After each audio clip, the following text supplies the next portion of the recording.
नमस्कार। 58 वर्षीय व्यक्ति जिनकी हस्तरेखाओं को मैं यहाँ पर देखने जा रहा हूँ और उनमें उंगलियों में, आपके पर्वतों में, आपकी रेखाओं में क्या कहते हैं, ये सब फल उसको बताने वाला हूँ।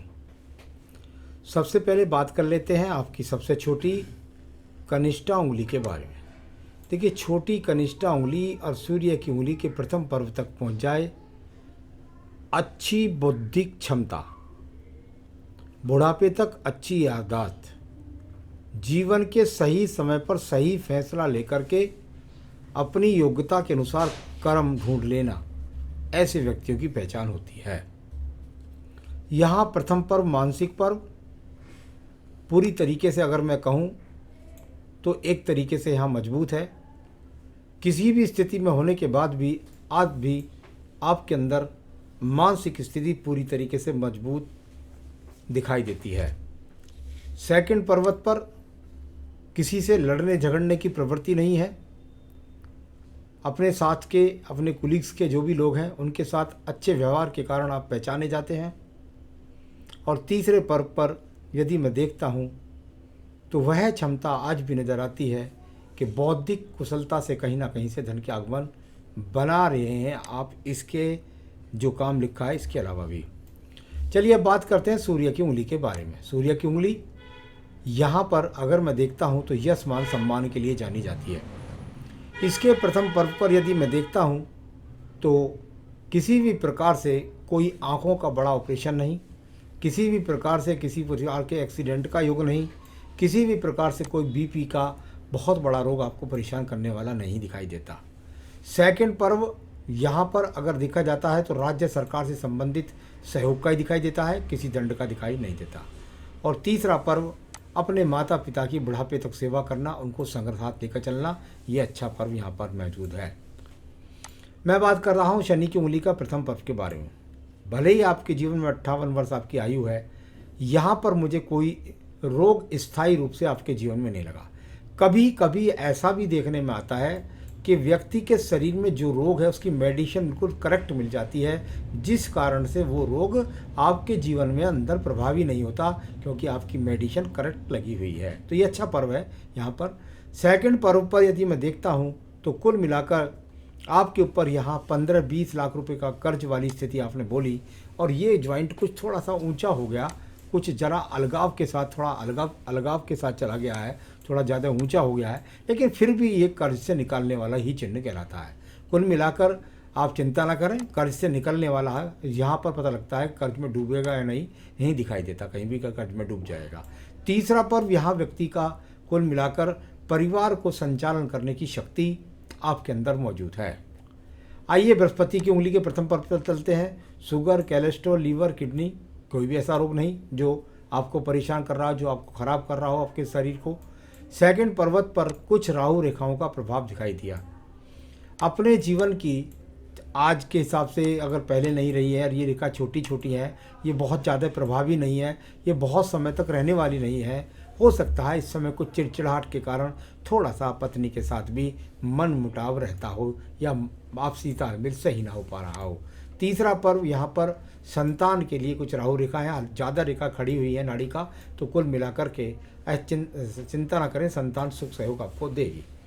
चलिए अब बात करते हैं यहाँ पर आपके अंगूठे के प्रथम पर्व के बारे में।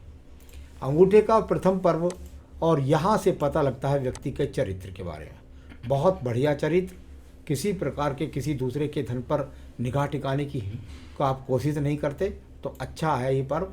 और इसकी लंबाई भी अच्छी है, बृहस्पति के सेकंड पर्व तक पहुंचने का प्रयास करती है, यानी कुल मिलाकर देवी की कृपा आप पर है। यहाँ सेकंड पर्व की बात करता हूँ, इसमें तर्क शिकाओं का लोना जरूर होता है, वरना व्यक्ति दूसरे की हाँ में हाँ मिला देता है, तो ऐसा भी नहीं है।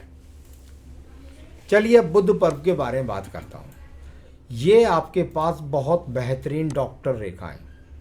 अब इनको हम डॉक्टर्स रेखाएं क्यों कह देते हैं?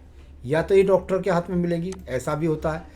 साथ ही साथ मैं इनको प्रामाणिक रूप से बोलता हूँ कि भाई ऐसे व्यक्तियों के पास में या तो व्यापार में बहुत ऊंची श्रेष्ठता का गुण है। नंबर 2, व्यक्ति सीए बन सकता है, व्यक्ति बैंकिंग क्षेत्र में काम कर सकता है, व्यक्ति अच्छा वकालत कर सकता है। तो कुल मिलाकर कहीं ना कहीं वाणी से धन कमाने के योग फूला हुआ पर्वत है। बस धन कमाया और इतना फूल जाने के बाद उस पर वो अपना धन इन्वेस्टमेंट गलत जगह ऐसे लोग लगाते हैं, जब पर्वत ऊंचा हो जाता है फिर उसमें नुकसान हो जाता है। तो ऐसा इसको इसलिए बोलते हैं। यहाँ पर बात करता हूँ, एक रेखा बुध रेखा पर्वत से निकल करके सूर्य पर्वत को काटती हुई जाने का प्रयास करती है। इस रेखा को ऐसे बोलते हैं, धन से मैं बहुत ऊंची ऊंचाइयों को प्राप्त करना चाहता हूँ, बहुत नाम कमाना चाहता हूँ, ये इस रेखा का फल है। लेकिन इसका यथार्थ जब तक नहीं मिलता जब तक ये सूर्य बृहस्पति पर्व तक नहीं पहुँचती। आइए बात करते हैं आपके सूर्य के पर्व के बारे में। पहले सूर्य पर्व पर ये रेखा देख लीजिएगा, इसमें भी वो प्रामाणिकता मिली। यदि आप युवा अवस्था में चाहते तो निश्चित रूप से आप राज्य सरकार की नौकरी को प्राप्त कर सकते थे, तो वो आपने प्राप्त की। या राज्य सरकार से संबंधित कोई चीज़ें ऐसी थी, कभी कभी व्यक्ति सरकार से संबंधित कुछ चीज़ का मालिक बन जाता है, या टेंडर्स या कुछ ना कुछ ऐसी चीज़ जिससे ऊंचाइयाँ प्राप्त हो सके, क्योंकि शनि से भी रेखा गई थी इधर से निकल के सूर्य पर्वत का ही संबंध बनाती है। तो यहाँ अच्छा सम्मान प्राप्त करने की ये रेखा है आपके पास में। और अच्छा अगर युवावस्था में प्रयास करते तो सरकारी नौकरी मिलने का भी संबंध यहाँ दिखाई देता है, या गवर्नमेंट के टेंडर्स से लाभ दिखाई देता है। तो ये सब चीज़ें यहाँ पर अच्छी थी सूर्य पर्व पर। यहाँ पर मैं एक सवाल आपका साथ के साथ लेकर चलूँगा। आपने मुझसे कहा है कि बुध स्थान और सूर्य रेखा के बीच में सूर्य रेखा ये आ गई, ये बुध स्थान हो गया, आपको कोई त्रिशूल नजर आता है। देखिए, त्रिशूल के लिए मैं एक बात बता दूं आपको, अगर आप किसी त्रिशूल को स्वतंत्र नहीं पाएंगे तो वो त्रिशूल आपके जीवन में लाभ नहीं देगा। मुझे यहाँ किसी भी स्थान पर कोई त्रिशूल का शुभ चिन्ह नज़र नहीं आ रहा है, और यदि आपके इसके बीच में है तो उसका फल मैं बता देता हूँ। यदि इन दोनों पर्वतों के बीच में कोई स्वतंत्र अगर त्रिशूल होता है तो उसको कहते हैं भोले की कृपा श्रीम ह्रीम क्लीम, यानी आपको बुद्धि भी मिलेगी, धन भी मिलेगा, और अंत में अगर कोई मुसीबत आएगी तो उसमें विजय भी प्राप्त होगी। तो ये 3 तरह से कवच का काम करता है। यहाँ पर आपने ये बोला है, और इसी स्थान में आप कहते हैं नीचे की तरफ स्वास्तिक बना है। वो भी पता नहीं आपने किस कल्पना से यहाँ से ऐसे काट के पता नहीं किस हिसाब से आपने स्वास्तिक बनाया होगा। स्वतंत्र स्वास्तिक कहीं भी नहीं है, तो उसका स्वास्तिक का भी अगर कहें तो स्वस्ति नो इंद्रो वृषभा आपने पढ़ा होगा, सब मुसीबतों से निकाल करके निकालने वाला ही चिन्ह वो होता है। तो यहाँ मैंने उसको बीच में ले लिया है। अभी बात करता हूँ मैं आपके शनि पर्व के बारे में। भाई शनि का पर्व है, और शनि के पर्व को यदि मैं देखता हूँ तो यहाँ पर सम पर्व के रूप में है। शनि का पर्व बहुत ज़्यादा अगर फूला हो जाता है तो व्यक्ति बहुत ज़्यादा गुमान के करने लगता है। कभी कभी मैंने देखा जब व्यक्ति बहुत गुमान करने लगता है तो जब शनि की दशा आती है तो व्यक्ति को दंड देती है और उसकी हवा को निकाल देती है, तब समपर्वत की स्थिति बनती है।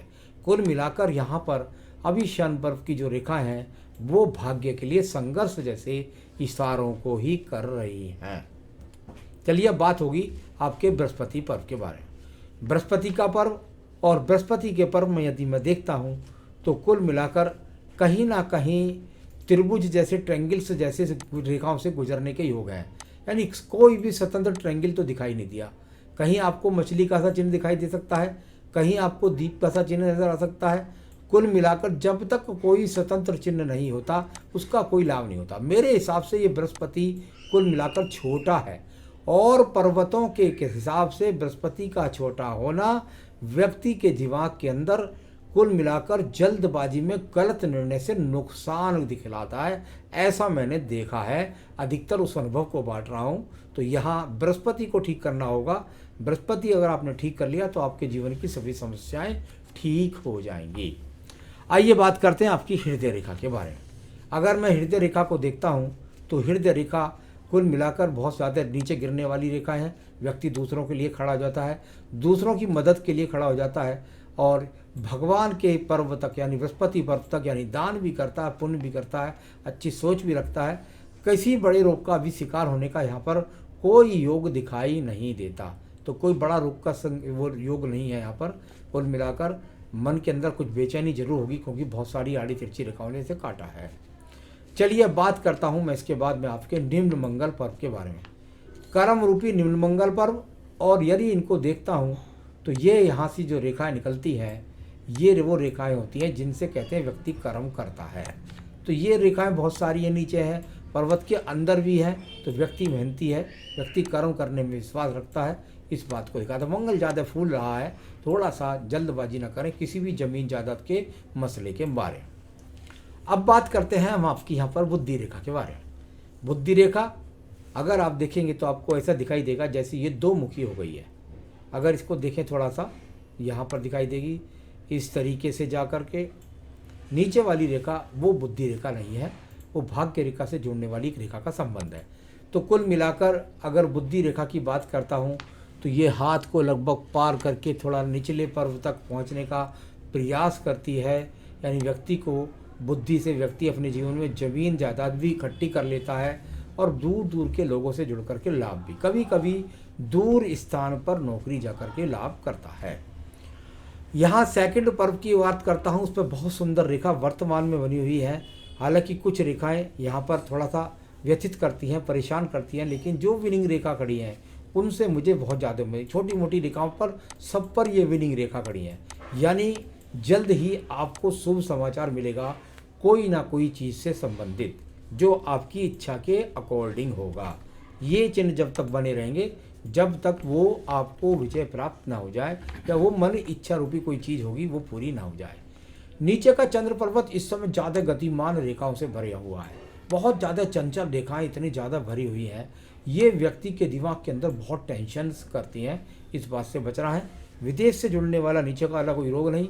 नीचे का पर्वत बहुत अच्छा, यानी व्यक्ति कुल मिलाकर बुरे ऐबों का शिकार नहीं, गलत लोगों की संगत में बैठता नहीं है। व्यापारिक रेखाओं को देखिएगा, आपके पास इतनी ज़्यादा व्यापारिक रेखाएं टूट फूट कर चलने वाली हैं। इनके हिसाब से मैंने कहा था कि भाई अगर व्यापार व्यक्ति करे तो बार बार परिवर्तन का सामना करना पड़े। तो मेरे हिसाब से, आपके हिसाब से तो नहीं बनता। अगर आप की संतान के हिसाब से शायद आप रेस्टोरेंट खोलते, उनकी जन्म पत्री दिखाते तो कुछ पता लगता, लेकिन कुल मिलाकर आपके हिसाब से थोड़ा सा मैं व्यापार के मामले में नहीं कहूँगा, मुझे जॉब वाला हाथ ज़्यादा दिखाई दिया। चलिए अब बात करते हैं इसके बाद में आपकी भाग्य रेखा के बारे में। अपने आप से अर्जित आपकी भाग्य रेखा, एक शाखा का संबंध थोड़ा दूर स्थान से जुड़ा। आपने स्वयं से भाग्य अपना निर्मित किया, और दूर दूर स्थानों से जुड़ करके अपनी आपकी प्रसिद्धि, और एक ही चीज़ में मैं समझता हूँ जो भी व्यापार आपके पास है वो आज भी या नौकरी है वो आज भी चलने की कंडीशन में है। यानी कुल मिलाकर अगर उसको कहूँ तो वो जीवन के लगभग 55 से 56 वर्ष तक तो अवश्य चलनी चाहिए, और आगे भी मुझे संभावना उसकी लगती है। तो वो एक चीज़ में अपने जीवन अच्छे तरह से भाग्य का अपना चलाया, और कहीं आपसे अगर कोई फॉल्ट हो गई जो आप कह रहे हैं 2019 में, तो मुझे लगता है कहीं आपने अपने बच्चे के कैरियर के बारे में ना कर दिया हो। कोई ऐसी रेखा दिखाई दे नहीं रही यहाँ पे सही तरीके से कि जिससे मैं ऐसा कह सकूँ कि कोई आपसे भारी गलती हो गई है, ऐसा दिखाई नहीं देता। जो भी लॉस है वो अगर हो भी गया है तो वो पूरा होने की बहुत संभावना दिखाई देती है। तो चलिए जो भी है कुल मिलाकर भाग्य रेखा आपकी कुल मिलाकर यहाँ पर ठीक ठाक है। नीचे मंगल रेखा के बारे में बात कर लेते हैं। मंगल रेखा एक कवच रेखा के रूप में आपके साथ में लगी हुई है। समस्याएं आएंगी, लेकिन समस्याओं से निकालने वाली ये मंगल रेखा आपके पास है। तो ये अपने आप में कवच रेखा है, जो रोगों से भी बचाती है, समस्याओं से बाहर निकाल करके भी लाती है। अब बात करते हैं शुक्र पर्व के बारे में। शुक्र पर्व ज़्यादा फूला हुआ है। जैसी स्थितियां बुध पर्वत की उंगली के दिखाई दी, ऐसी यहाँ पर, यानी कुल मिलाकर कहीं भी अच्छे जुगाड़ या ज़्यादा संसाधन के चक्कर में किसी प्रकार का नुकसान हो गया होगा, लेकिन यहाँ पर ज़्यादा फूला हुआ है, ज़्यादा आकर्षण की तरफ ना बढ़ें। तो ये अपने आप में आपके पास आयु रेखा है, इसके नीचे कवच रेखा भी है। आयु रेखा लगभग 76-77 वर्ष की आपके हाथ के अंदर वर्तमान में दिखाई पड़ती है। तो बहुत सारी रेखाएं हैं, उनको ज़्यादा से ज़्यादा पढ़ने का मैंने प्रयास किया और बताने का प्रयास किया। आपके सवाल में चलते हैं। मैं जल्दी कर्जों से मुक्त होना चाहता हूँ। देखिए, जहाँ तक जल्दी से कर्ज से मुक्त होने की बात करते हैं, जब मैं आपकी 58 ईयर्स पर यहाँ पहुँचता हूँ, तो 58 ईयर्स में इस जगह पहुँचता हूँ, आपकी आयु रेखा में पहुँचता हूँ और आपकी हृदय रेखा में और भाग्य रेखा में पहुँचता हूँ।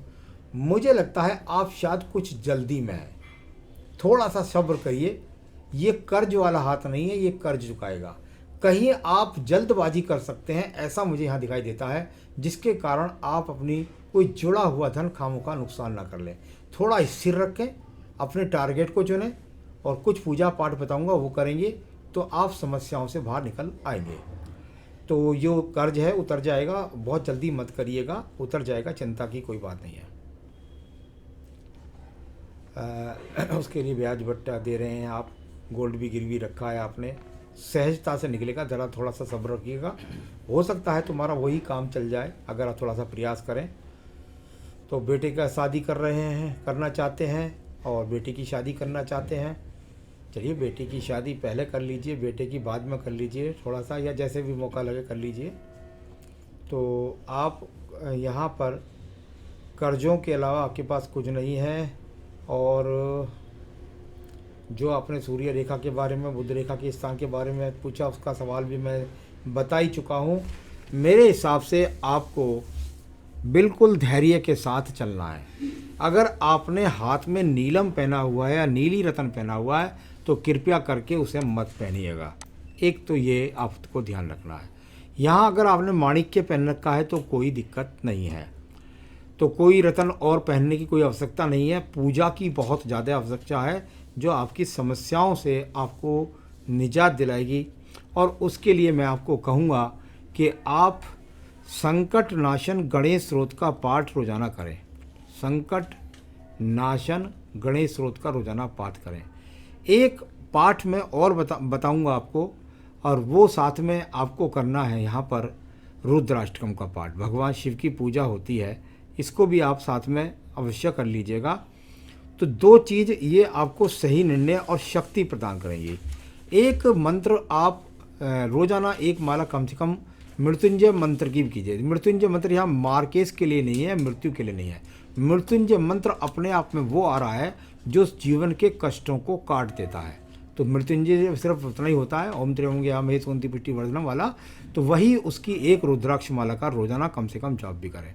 ये 3 चीज़ कर लीजिए, इससे आपकी बहुत ज़्यादा समस्याएं धीरे धीरे समाप्त हो जाएंगी। आप संकटों पर विजय तो प्राप्त करेंगे ही, चिंता ना करें, और अपने जीवन में आगे बढ़ेंगे भी। नमस्कार।